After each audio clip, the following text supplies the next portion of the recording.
Hello, today we shall discuss Michel Foucault's What is an Author?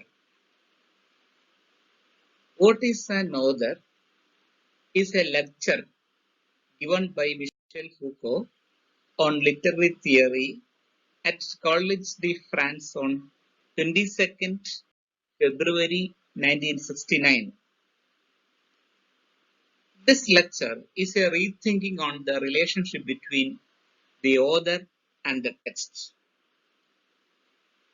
This can also be a rejoinder to Roland Barthes' essay, The Death of the Author. In The Death of the Author, Roland Barthes claims that the author is dead, and the birth of the reader must be at the cost of the death of the author. What he meant is that multiple interpretations of a text can be made possible after the removal of the author as a single source of meaning, because the text is with possibilities of multiple readings. In this lecture, What is an Author? Foucault discusses the role of the author in literary criticism. Here, his purpose is not to analyze the author as an individual, but to analyze the relationship between the author and the text, and how the text points to the author, who is both outside and precedes the text. The author is always outside the text, he precedes the text. Foucault notes two themes in recent writing which are relevant in the discussion on the relationship between author and the text. The first is that contemporary writing has freed itself from the theme of expression. In the past, writing was used to express one's ideas and thoughts. But now, writing has become an interplay of science, controlled not by the author, but by the very nature of the text. And it is not regulated by the content it signifies, but by the very nature of the signifier. In short, contemporary writing gives more importance to language as a signifying system. The second theme is the relationship between writing and death. Traditionally, writing has been viewed as a means of overcoming death or of achieving immortality by recording heroic and noble actions. This can be seen in Greek epics. In Greek epics, the hero dies young, and this early death is compensated by the immortality bestowed on him by the epic. More or less the same idea can be seen in the Arabian Nights, where Scheherazade tells stories to postpone her death. But in contemporary writing, there is a reversal of this logic. Now writing has become a voluntary obliteration of the self and effects a total effacement of the individual characteristics of the writer. That means now contemporary writing creates a space where the writing subject or the author endlessly disappears. According to Foucault, the consequences of this disappearance of the author or the death of the author have not been fully explored because of two developments. The first development is related to what is called oeuvre or the body of writings. And this perspective sees criticism as concerned with the structure of a work, its architecture, its architectonic forms, which are studied for their intrinsic and internal relationships. But Foucault argues that if we are rejecting the term author as designating some coherent entity behind the text, we must equally reject the work also. For example, can we consider everything that an author wrote as his work? Sometimes there can be unpublished personal writings, letters, and drafts, and other documents written by the author. Can we consider them as his works? Or where should we draw the line between those positions of an author's writings that contribute to his work and those that do not. The second notion that has interrupted a proper examination of the writer's disappearance is that of écriture or writing, which implies a signifying system constituted by relation and difference, embodying a rejection of the notion of a simple self-contained identity. What does this mean? This development of écriture is related to post-structuralist phase in literary theory. In post-structuralism, what is important is the text, or the text which is a signifying system constituted by relation and difference. Here, language is more important than the author, because the author's thoughts and feelings are structured by his language. So, writing is an articulation of language. In that sense, écriture pushes the author into an anonymity. While Foucault acknowledges that this notion stands for an attempt to elaborate the conditions of the text, he charges it with perpetuating the existence of the author. This post-structuralist notion of writing, according to Foucault, has merely transposed the empirical characteristics of an author to a kind of anonymity. Now Foucault elaborates the author as a proper noun. The name of an author, according to Foucault, does not merely function as a proper name among others. It oscillates between the poles of description and designation. For example, when we say Aristotle, we are not simply referring to a person, but are invoking a series of descriptions such as the author of the Poetics or the founder of ontology and the like. The name is thus functional. It serves as a means of classification, of establishing relationships among text. In short, we can say that the author is not an individual, but the author, according to Foucault, is a function. This function of the author is to characterize the existence, circulation, and operation of certain discourses within a society. And Foucault suggests 4 features of the author function. The first feature is that the author or the name of the author is necessary for penal appropriation, which means somebody should be responsible for what is stated in the text. It is also necessary for ownership and copyright rules and the like.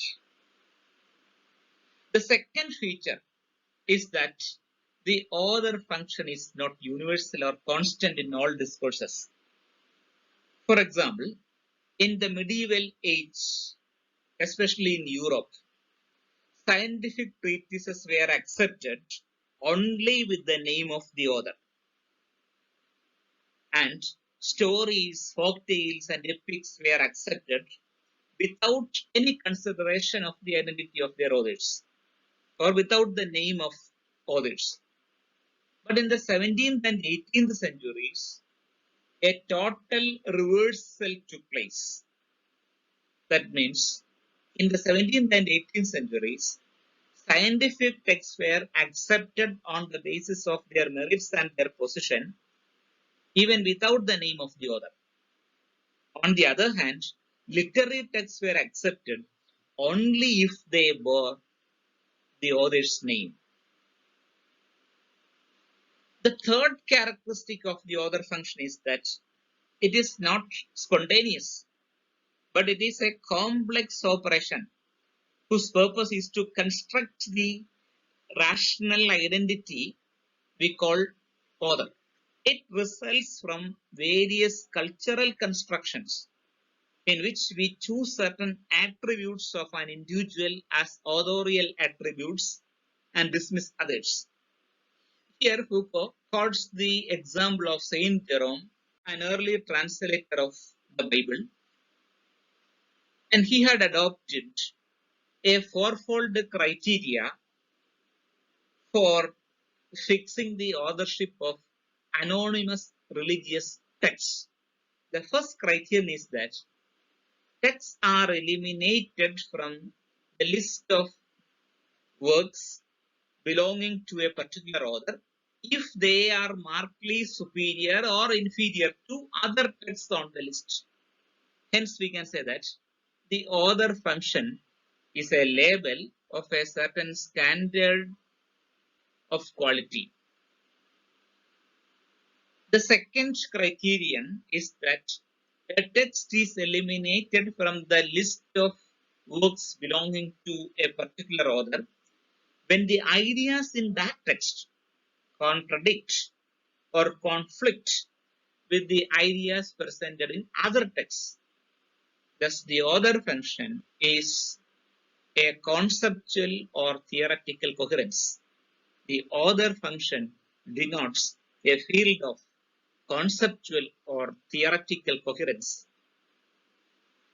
The third criterion is that a text is eliminated from belonging to a particular author when the style is different from that of other texts belonging to that author. Hence, the author function is a stylistic uniformity. The last criterion used by Saint Jerome is that texts are eliminated which refer to events after the death of the author. Hence, the author function means a definite historical figure in which a series of events converge. These are the four criteria used by Saint Jerome to fix the author function. And the strategies used by modern criticism for defining the author, according to Foucault, are strikingly similar. The author constitutes a principle of unity in writing. The fourth and the final characteristic of the author function is that it does not refer to an actual individual who speaks in a given text. Clearly, in a novel narrated in the first person, most of the horror stories and detective stories are narrated in the first person.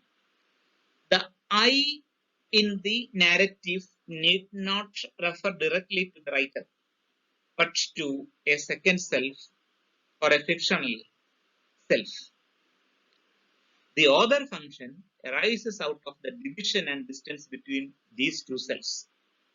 Moreover, this phenomenon does not merely apply to novels or poetry. All discourses that support this author function is characterized by this plurality of egos. Then Foucault suggests that, so these are the four characteristics of the author function. Now Foucault points out that certain authors such as Homer, Aristotle and the church fathers occupy a transdiscursive position, which means they authored not merely books, but theories or traditions in which new works could proliferate. However, Foucault says that in the 19th century, a new type of authors evolved in Europe, who can be called initiators of discursive practices. So a new group of authors, a new type of authors evolved in the 19th century. Initiators of discursive practices or founders of discursivity. Karl Marx and Sigmund Freud are the prime examples of such initiating authors. They both established the endless possibility of discourse.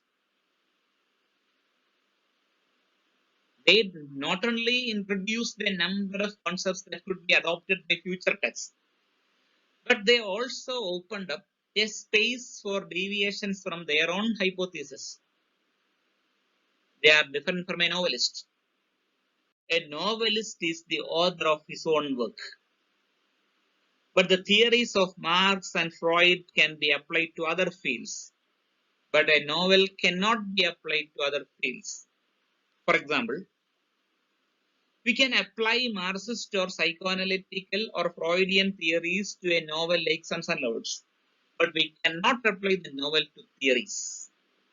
Then Foucault argues that these initiatives of discourse are different from the founders of science. Science always anticipates its future transformations. In contrast, the initiatives of a discursive practice is detached from its later developments. Practitioners of such discourses, according to Foucault, inevitably return to their origin, that is, seeking a refined understanding of the founding text. For example, a study of Galileo's works could alter our knowledge of the history, but not the science. Whereas a re-examination of the books of Freud or Marx can transform our understanding of psychoanalysis or Marxism. This is the difference. Such returns, according to Foucault, that is, return to the origin. Such returns, according to Foucault, tend to reinforce the enigmatic connection between an author and his work. Here, Foucault suggests that the work he has undertaken in this brief lecture could point in a number of directions. It could provide the basis for a typology of discourse. Towards the end of his lecture, Foucault turns to the notion of the subject. According to him, the notion of the subject should not be abandoned entirely, but re-examined in terms of its function and its position in discourse. Indeed, the subject must be stripped of its creative role and analyzed as a complex and variable function of discourse. Or in other words, the subject can be author. The author must be stripped of his creative role and should be analyzed as a complex and variable function of discourse. Foucault stresses that the author function is only one of the possible specifications of the subject. He insists that we can easily imagine a culture where discourse would circulate without any need of an author. Discourses would unfold in a pervasive anonymity. So Foucault says that instead of asking age-old questions like who is the real author and how we prove of his authenticity and originality, we shall ask a set of new questions such as what are the modes of existence of this discourse? What are the modes of existence of this discourse? As well as asking where it comes from, who controls it, and what placements within it were possible for the subject. He concludes his lecture by saying that the author is a function. Thank you.